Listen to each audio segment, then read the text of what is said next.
Hello, my name is Helen Rennie. I'm the founder of Helen's Kitchen Cooking School, and today we're going to talk about dicing vegetables. This means cutting them into cubes. The cubes can be large, medium, or small, depending on what your recipe requires. It's very hard to make a straight cut through a long vegetable. That's why our first step is to divide the vegetable into manageable lengths of about 3 inches. If it was up to me, all vegetables would be shaped like bricks, then they'd be easy to cut. But unfortunately, most things in nature are round, which means they roll around on your board. Don't let them. Stabilize this roly-poly with your claw grip and cut off one side. How big of a plank to cut off depends on how big of a dice you want. I want a 1/4 inch dice, so my plank is a 1/4 inch thick. Now let's set the vegetable onto its flat side and cut it into 1/4 inch planks. The vegetable always sits towards the back of the knife to minimize how much I need to lift the knife and to maximize how much force the knife applies. Note that I am not jamming all of the knife through the vegetable at once. It is a lot easier to first embed the middle of the knife in the vegetable and then to push the back down.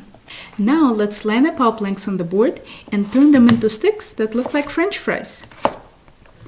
If a plank has both a flat and a round side, put it flat side down so that it doesn't roll.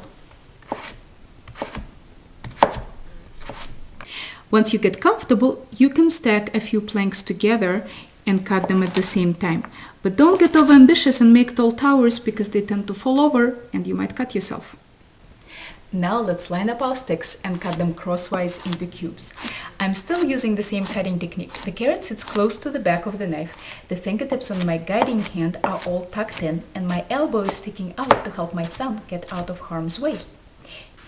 In the beginning, cutting and moving your guiding hand at the same time is challenging, so you might want to make a few cuts and readjust your guiding hand, then make a few more cuts and readjust again.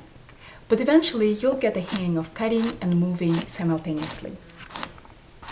Here are some common problems that I see with dicing in my classes. If your pieces look like this, you're not sticking with the same size in all 3 dimensions. If your planks were a 1/4 inch, then your French fries should also be a 1/4 inch. In other words, they should look like French fries in a French bistro, not French fries in a bar and grill. There is a tendency to pile all the French fries into one big pile to speed things up. It might be so unruly to cut that it will only slow you down and result in lack of uniformity. Make your piles small and manageable so that you can cut them comfortably. Let's see how we can adapt all this to a weirdly shaped vegetable like celery. Cut it into manageable lengths. Make it as flat as possible.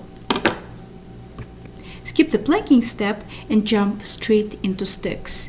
To make them more even, angle the knife at a 30-degree angle and then gradually straighten out. If the celery stick wants to fall over, just let it do that. For a more even dice, you can cut some of the sticks in half.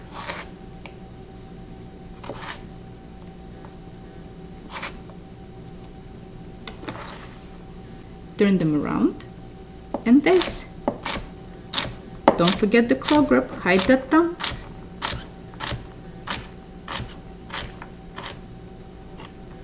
In the end, there's not that much to hold on to, so you just go slow.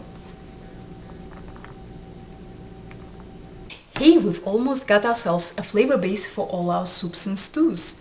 All we need is an onion, but that's a ferocious beast, so we'll save him for another video. From Helen's Kitchen in Boston, we wish you safe chopping and happy cooking.